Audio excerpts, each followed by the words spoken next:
You've got questions about RootsTech? Well, I've got answers straight from the top right after this.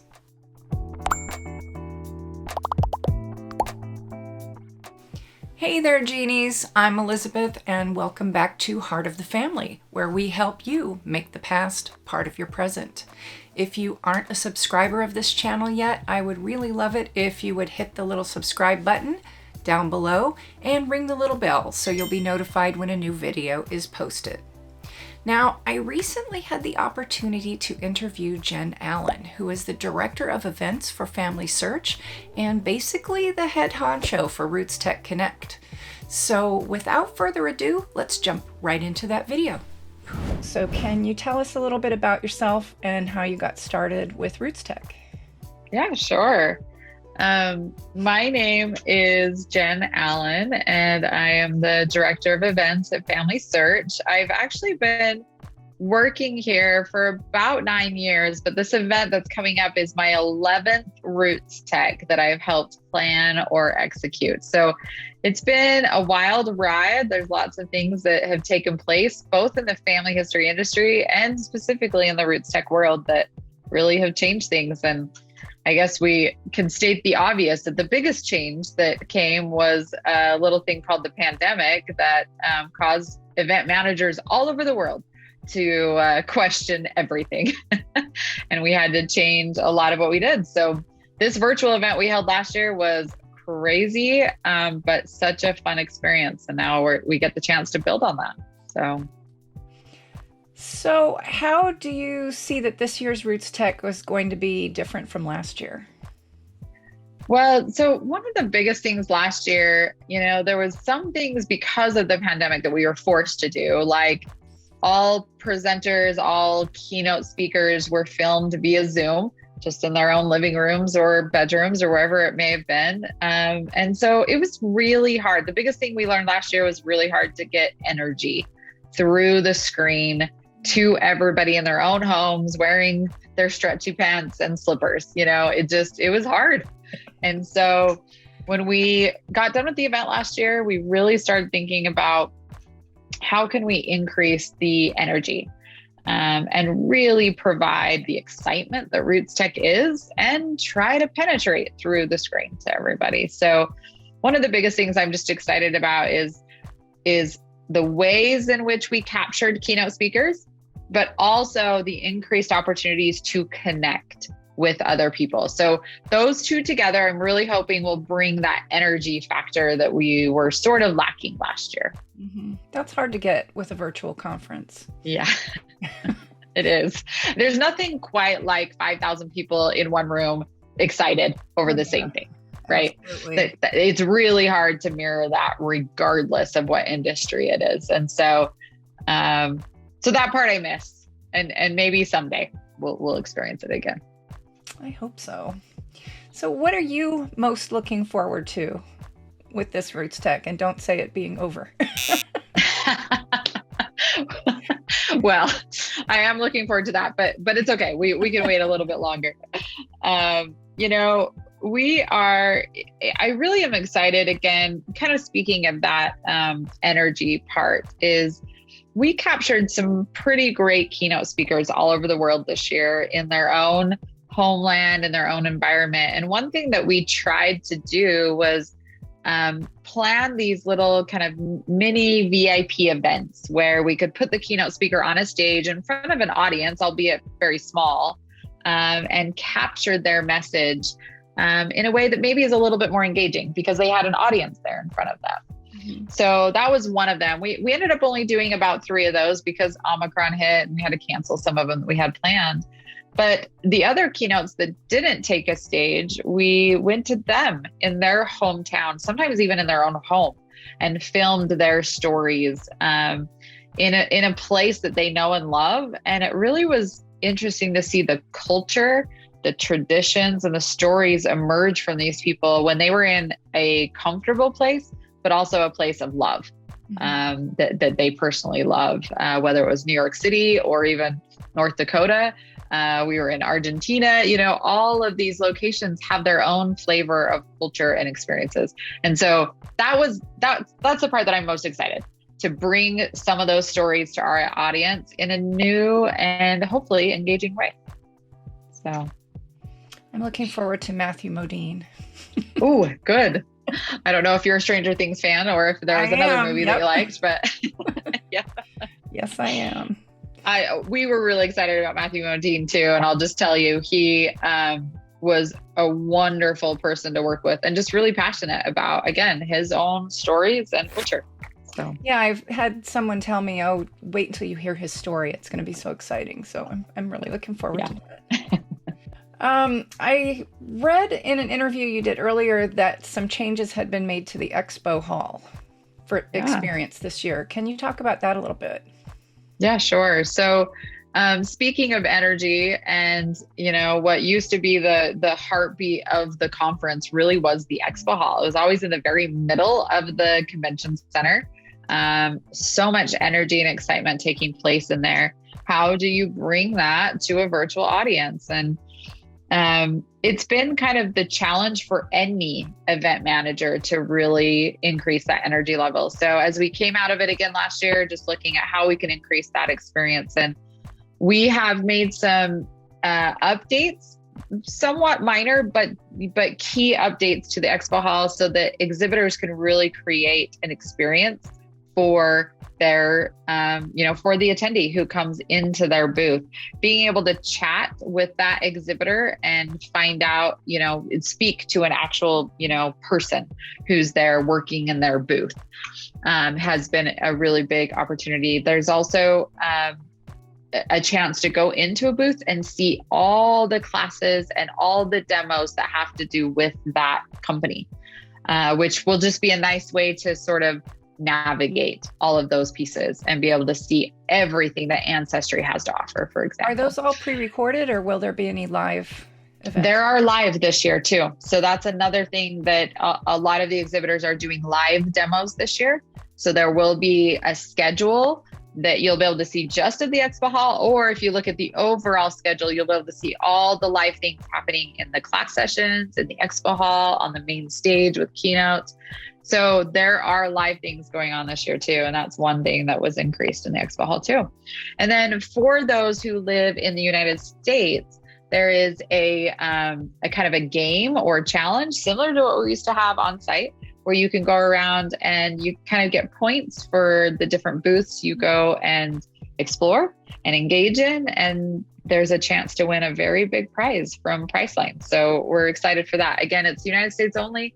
There's rules all over the world on what we can give away, but we're excited to just test something out like that and see if we can bring, again, just some heightened excitement. Well, that sounds fun. Looking forward to that. I also read where you said that there were fewer presentations this year than last year. So how many will there be this year, and why did you make that decision? So another thing that we learned last year was less is more. But when you also talk about the world, it's really hard to make it a lot less. But this year we have over 900 classes that will be coming in 30 different languages. So it's pretty incredible, the language span in which it comes in. But all those classes from last year will still be there. So we're sort of creating this archive of a learning library. But these new sessions will come in to kind of enhance the old and provide a deep learning experience. So last year we had almost 2,000 classes. And so it is less. But again, when you start looking at the whole world, 900, I don't know how much less we can go with that. It just depends, because Asia needs a certain amount of classes, and so does Latin America, all the locations. So yeah. So will the new content be mixed in with last year's content, or will it be separate, like go here for the new content and the old over there? So yeah, both. So you will have the opportunity to filter out all of the old ones. So if you just want to see what's new, there will be a way to identify what's 2021 and what's 2022. And so it just depends. If you want to see it all together and you want to see all the DNA classes that are available to me, you can do that. But this year, our search page will look and feel a lot different than last year. So there's a lot more filtering and searching functionality than what we had last year. So if you really, utilize that filter, functionality, you'll be able to really drill down to the classes that you are interested in based on what you're looking for. Or it can be very general and just gives you all of them that you can kind of browse through. So I did have a reader ask if there will be any lectures on the 1950 U.S. Census. Oh, I'm so glad. Actually, somebody asked. Yes. The 1950 census is a huge deal, especially here in the United States. And so there is a lot going on. In fact, I think you'll see a lot. There is a special featured session on our main stage that's on March 3rd, actually, that will specifically talk about the 1950 census. There are a lot of sessions, including some live sessions.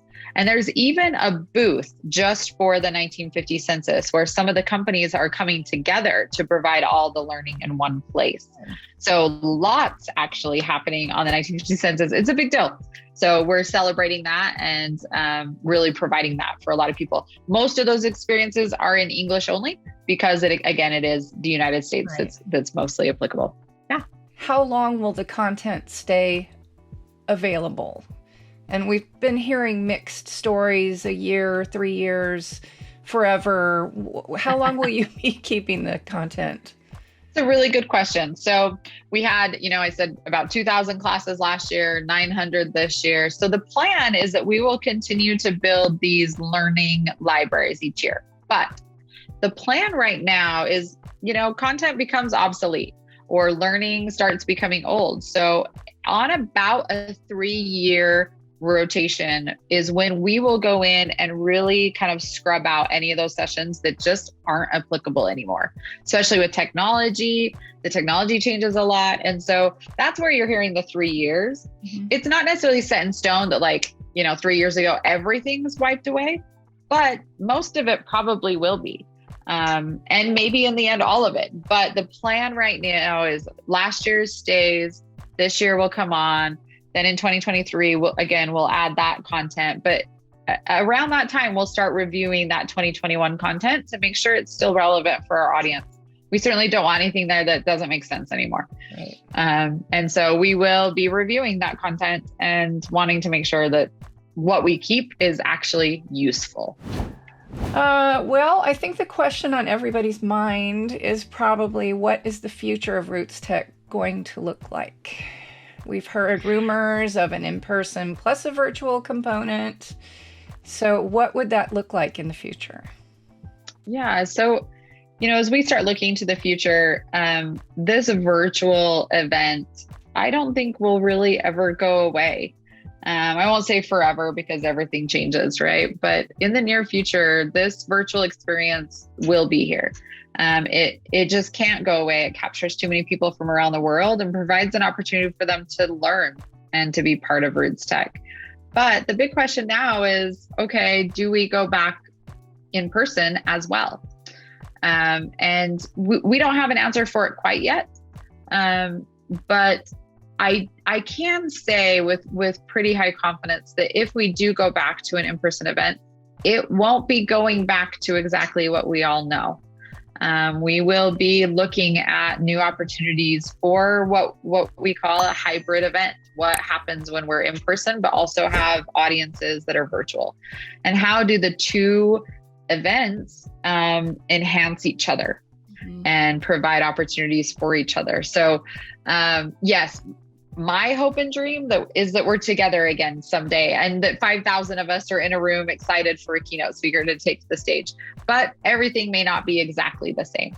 And so that's what we're looking forward to see how and where in the world it would make sense for us to be again. But we just don't know yet. I mean, last year we almost decided to come back on site this year, and geez, I'm so glad we didn't make that decision because things are blowing up again. So it's a little crazy to think about the future right now, but I hope we're together again someday. So probably not in 2023, or have you honestly crossed that bridge yet? No, we're discussing it right now. And it's so hard with, last year we thought the pandemic would be over. This year, I think we're all saying the same thing. It's hard to plan against a pandemic, but so it's still being discussed. That's what I can say at this point. The door's not closed yet. We'll see. But probably not 20,000 people on Family Day. Right. Yeah, there's some aspects of virtual that are a lot better, and inviting people to see Family Discovery Day, for example, virtually is actually better. And so that part may never go back. How many people do we have registered so far for this year? Oh, good question. Yeah, we have over 400,000 people who have officially registered, but it's growing every single day. And now that Relatives at RootsTech is kind of turning on and a lot of people are getting excited, there's still, a few tricks up our sleeve as far as getting some people and encouraging them to come. But we have more registered this year than we did last year at the same time, which is great. So we're in a good spot, feeling good about it. How many did we have last year total? We ended up with over 1.5 million participants, not necessarily registrants, because at some point, people would flip over and then become a participant. And so we're aiming towards that again, really hoping for some great participation and engagement around the world. And again, it kind of depends on where they are in the world and how long they stuck around with us. But that's kind of the intriguing part about virtual, is that people can just drop in and kind of peek and see what's going on, or you can hang out with us for 3 days. So. Well, since I posted about Relatives at RootsTech yesterday, my phone is blowing up with new cousins. I did that too. And I was like, oh my gosh, they just keep coming, in my app notification. It's a little overwhelming. So I think people are excited about it. People need, being stuck in their homes for 2 years or more. People need that kind of connection. And I think that your message is going to be really important this year. Yeah, thank you. Speaking of connection, our theme being choose connection, we're really, focusing in on this experience and trying to provide something that resonates with people all over the world, and making that choice for themselves to choose to connect is really an opportunity for all of us to kind of focus in on. There's deep professional genealogists who are connecting every single day. But then these people who have never really joined the family history movement, they're taking pictures every day. They're thinking about their future and how they might remember a story, whether it's of their child or their mother, and making that choice to connect with people, to connect in an engaging and memorable way, and then how they might preserve that engagement, or that story or experience forever. So this choose connection experience, we're really excited for it, and hoping that people will use that hashtag of choose connection and RootsTech and really bring this message out to all of them. Our engineers have done a really great job at creating some really good connection experiences for people to find those connections for RootsTech. Tell us a little bit about those yet? Yeah, of course. So if you were at the event last year, or even a few years prior to that, we had an experience called Relatives at RootsTech. And that experience is coming back in a really big way. And like you said, it's open now for anybody. You just go to FamilySearch.org/connect and you can start finding your cousins all over the world. This year, it's pretty cool because you can even select an ancestor and see all of those relatives that are connected through the same ancestor. So you could literally plan your next family reunion, and if you wanted to, and meet all these cousins from all over the world based on the same ancestor. And there's new ways to connect with those people and to communicate with them as well if you want to engage in conversation. So Relatives at RootsTech is a really big one. Now, Relatives at RootsTech, you do have to have a tree, which is not always easy for a lot of people. And so there's another experience that's using surnames or last names where you can make a connection with people. So, you could go in and put your last name in, and say you have a friend who hasn't really engaged in family history yet, you put their last name in as well. And this experience will kind of show you the definitions of both last names and then where they sort of converge in the world, what locations in the world those two last names are most likely to have been, connected. And what's great is there's a shareable. So you can share that little image with your friend and say, hey, look, our last names, and make that connection. So that friend doesn't even need a username, a password yet. They don't need a tree, but they can still discover this connection that they have with you. So that's a really big way that we're hoping, again, those people who haven't engaged in family history quite as much as some of us have, but still have a story to tell. So that's another really big and fun way in which people are connecting. And then the theme of choose connection. We're really just hoping that getting people to think about how and why they choose connections, and sharing that with their friends. That's a very high level, easy experience for all of us to do. And we're excited to bring that choose connection theme to the world. Well, I think that that's extra important right now because so many of us have not had the opportunity to connect for a couple of years. And connection really has to be intentional at this point. You have to say, okay, I'm going to go out now. I'm going to be with people and I'm going to lose my fear and just, embrace my family. And I really love that you're doing that with the theme this year. Yeah, thank you. It's hard. It's a yucky world. It always has been. But, as we really kind of make that choice for ourselves and think about how we can be intentional about those connections, and you never know what meaningful experience could come out of that and provide you with a chance to really make a meaningful connection with others. We heard all sorts of stories last year of people finding out cousins or, even helping each other discover families that, it was kind of a brick wall in their genealogy and they didn't know. So just if you seek out those opportunities to connect with other people, you never know what you're going to learn or find out. Last year there were chat rooms with various sessions and events. Is that going to be happening this year also? Yes, there will be. So our chat feature that we had last year, the engineers have also really been working on that to improve the experience. So there's a lot of new and kind of enhanced features on that chat. And so being able to go into sessions and chat with other people, as well as the speakers will be engaging in those chat sessions. So there will be chat rooms for every session. You can also seek out people who are registered for the conference and have just a private chat with them. You can save those contacts and messages and refer back to them often. And there will actually be a chat functionality on rootstech.org all year long now. It won't necessarily be able to reach out to an exhibitor. Some of the features will be closed, with the live event, but being able to go in and really engage with a session through a chat feature will be open. So we're excited for that too. Is it going to be a little easier for new people this year? We hope so. A little bit overwhelming. I mean, even I've been to lots of RootsTechs, but you get on the website and think, oh, what should I do now? So will there be people who are brand new? It's going to help them to funnel into what they need to find. Yeah, I hope so. We've made some improvements, we think.